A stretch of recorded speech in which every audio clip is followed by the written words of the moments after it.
starts to get a little warmer. Dallen reached over his shoulder and tugged his blue and white blanket a little higher on his shoulders with his teeth. This is why I'm sporting my natty little rug here. Of course, some people don't want to wear their blankets because they can't show off their muscles, so when a draft roars in, they are the first to complain. There were whickers from all over the stable at that one, and another, louder snort. Mag smothered a giggle with both hands. "Thank you for your amusing observations, Dallen," came a very loud, ringing mind voice, one that was probably heard all the way down to the edge of Haven. "I'll be sure to recommend you for court jester." Now there were whickers from virtually every stall, including from Dallen, who had no problem poking fun at himself. Dallen tossed his head and somehow managed for just a moment to cross his ankles and his eyes, inducing more giggles from Mags. "Until this weather breaks, when I don't need to be out with you, I'm staying right here in my stall, hugging the hay. It shields me a little from the blast of cold air each time someone comes in," Dallen continued complacently, as King's own companion Roland went back to whatever important thing he had been discussing. "But I am well known as a lazy lout." "Not lazy," Mags replied, getting a brush to get whatever invisible bits of dirt and hay might be caught up in his companion's shining mane and tail. "Just practical.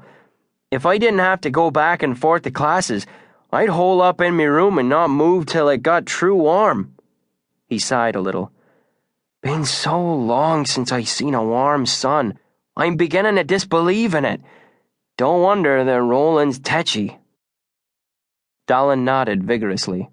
"Oh, I heartily agree with you.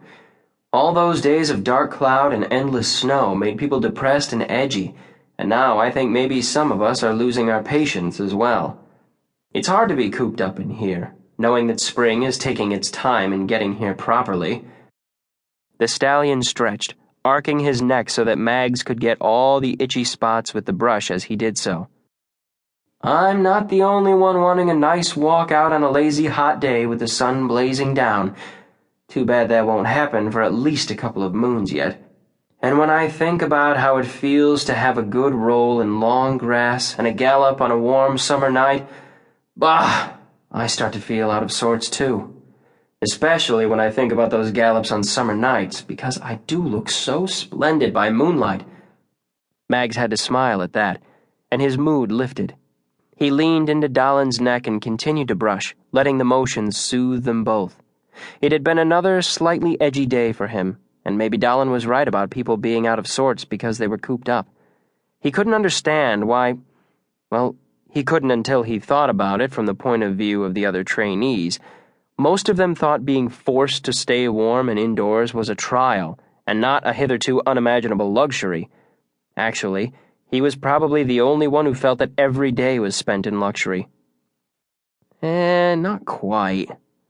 There's a couple from sheep country, and a couple farmers, and that gal whose dad is a blacksmith. Still, he was the only trainee who came from what, to the others, was unimaginable poverty. The vast majority of the trainees came from the high-born families, or at the very least, the prosperous. Even the poorest shepherd was appalled when he heard about the conditions Mags and the other younglings with him had endured. People were always complaining about something. The food, the work, the beds, the uniforms didn't fit, their rooms were too hot or too cold, or so-and-so was too hard a teacher.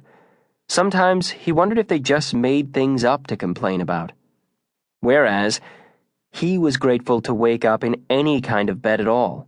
Doubly grateful that it was a warm bed in a warm room. A clean, warm bed on top of all of that. For most of his life, his bed had been filthy straw in a hole under the barn floor, and a blanket more holes than cloth, a bed he shared with a dozen other slave children. It had never been warm, even in the heat of summer. It had never been clean. He had never been clean. Not even when they were all given the rare good meal and apparent good treatment on the occasion of a show visit to satisfy those who were supposed to ensure their well-being. Baths? Never heard of them. The only time dirt got washed off was by accident, as he worked the sluices, washing the gravel from the mine for tiny bits of gemstone. Having a warm, soft bed. That was obvious. Of course, anyone